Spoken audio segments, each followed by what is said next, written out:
as we all know, His Majesty the King would very much like his younger brother, Prince Andrew, the Duke of York, to skedaddle out of Royal Lodge, the 30-room, lodge, the 30-room mansion that apparently is falling into disrepair, and the fact that His Majesty the King has other plans for it. What's been offered, as we also know, is the former home of the Duke and Duchess of Sussex, Frogmore Cottage, which is not a cottage, let me tell you.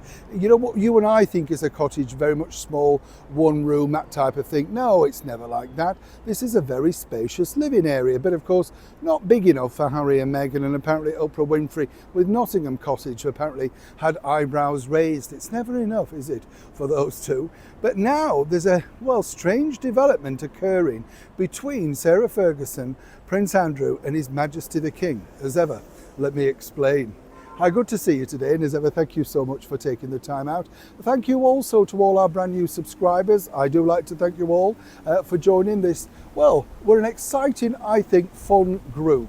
And I'd like to say we're chums, and everybody knows that we're chums. We get on, we don't like any bad manners. And by the way, thank you all the chums who are pointing out the bots that keep popping up in the comment section. Like you, I keep reporting them.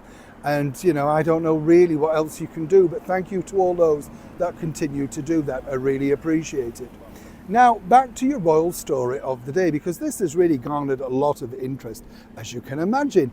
This is a sort of story where we told you recently how this could play very badly for His Majesty the King, simply because in the wrong hands this could be used as a, not very friendly family. You get the picture.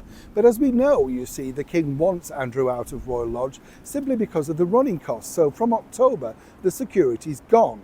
Now, this is a big problem for Prince Andrew because obviously, he doesn't have the opportunity to, shall we say, swell the coffers and stuff like that. Also, he's a man without really much of a mission. And whichever way you look at it, it's a terrible situation, terrible state to be in, as you can imagine.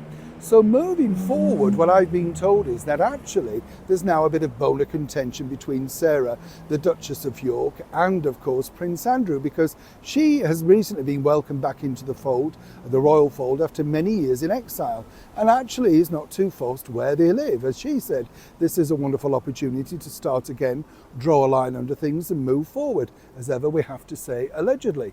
But Prince Andrew, who's some might suggest a rather stubborn and difficult individual, well, he's not happy, you see, and doesn't want to do that, wants to remain at Royal Lodge. But now it escalates even further because even his children, the Princesses Eugenie and Beatrice, are basically saying, look, we're fine with whatever you want to do, start a new life, move forward. So it seemingly is all going in the right direction for His Majesty the King. The one obstacle, of course, is, can he or can they persuade Prince Andrew to do that?